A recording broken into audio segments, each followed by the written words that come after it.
layoffs and slash Social Security benefits and a shakeup to the economy, just some of the consequences if the U.S. defaults on its debt. Nick Harper has a closer look. The era of easy money could be about to come to a grinding halt. No deal on raising the debt ceiling will have staggering consequences. The various rating agencies will immediately cut the rating of the United States. And that, economists warn, will shake global confidence in US Treasury bonds, causing their value to drop. It will be a blow to the reputation of the United States, and especially the reputation of the bonds of the United States, which are considered by the markets for many generations as completely risk-free. That could trigger a meltdown in global financial markets, prompting US companies to implement mass layoffs to prepare for the possibility of a deep recession. At a time when the cost of living remains high, tens of millions of people, including retirees, may not receive their monthly social security benefits, and government employees like the military may not get paid. What are they going to do without these checks? How are they going to pay the rent? How are they going to pay for food? How are they going to pay for transportation when they have to get somewhere? A default could prompt the United States lenders to raise interest rates, with that borrowing increase potentially passed on to consumers, making mortgages and credit card rates more expensive. But most experts agree the dire consequences will ultimately motivate lawmakers to act. Neither side really is eager to see a default. I think in the end, if we're coming to the deadline and they're still at an impasse, my guess is that they'll find a way to extend the time limit and give themselves more time to talk. Now a nervous wait ahead of the June 1st deadline. That's the date that the US is expected to run out of money and be unable to pay its debts.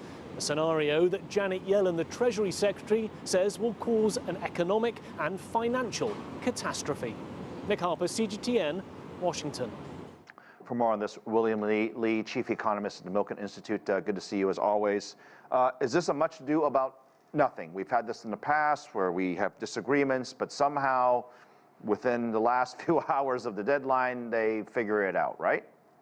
Well, Phil, we have this periodic kabuki dance all the time, and you're right. It seems as though every time they pull something out of the hat. But this time, the two sides seem so entrenched. And remember, the last time we had a disaster was 2011 during the Obama administration when S&P said, wow, the U.S. did not put together a plan that would put the deficit and debt on a sustainable trajectory. So they took away a AAA rating and said our outlook was pretty bad.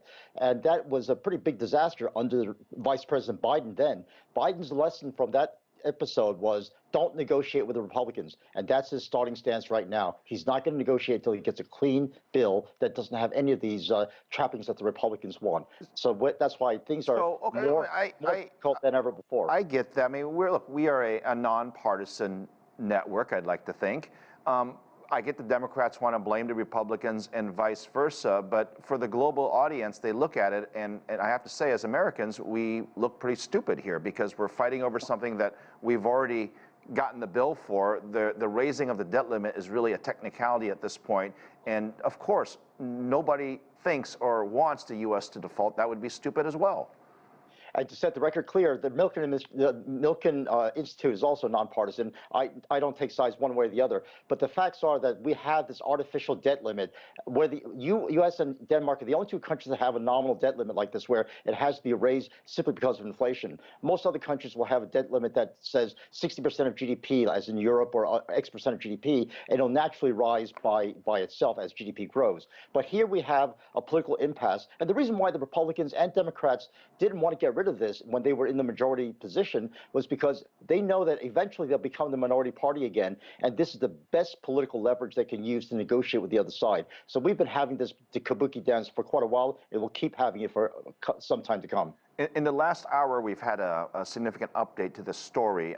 They met, of course, today at the White House very briefly, and that is now postponed. I guess the further discussions, there obviously wasn't a deal, and they will now meet again on Friday. And I get the feeling that we're going to keep having this, right? The Republicans, what they want is to raise the debt ceiling with stipulations of budget cuts on the other side. The Democrats are asking for a clean budget raise. They are very far apart in terms of what they want, But again, from a global audience perspective, it just seems ridiculous that we're going to hold each other hostage at a time when America is coming out of COVID. We're trying to get inflation under control. We got plenty of issues we're trying to work on our own. And this, regardless of what happens, it just seems like everyone's a loser. And you know what, Phil? The international financial markets are passing judgment on the U.S. as we speak. Over the last year, the biggest holders of U.S. Treasuries, Japan and China, have reduced significantly their holdings and diversified their reserve. In fact, they've reduced their holdings of U.S. Treasuries by about 16% each country, which is a huge drop over just 12 months. So we see that the international role of the dollar as a reserve currency is being threatened because of this kind of nonsense that goes on in Washington every now and then. And the U.S. International investors are getting tired of going through this time after time. Right. It's absolutely mind-boggling because, again, we're fighting this inflation effort. You don't want to have job cuts or government furloughs because of this artificial debt limit not being accounted for.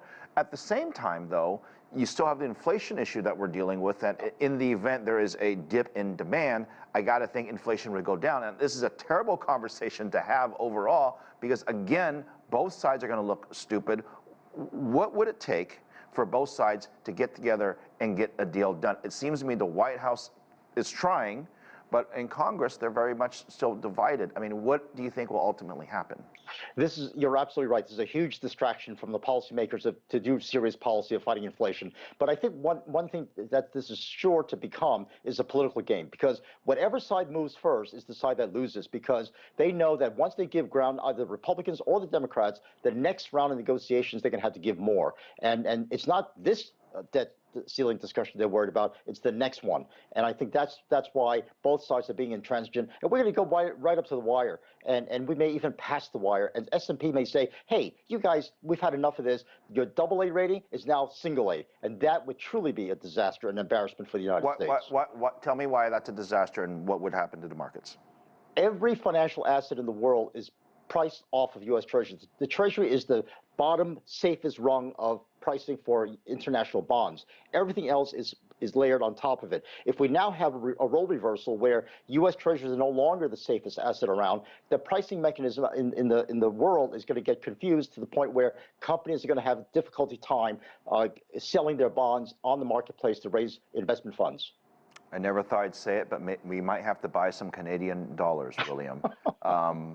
Thank you for the analysis. I hope all of it is wrong, and we don't have to talk about this again. We'll see you soon. Thank you. Same here.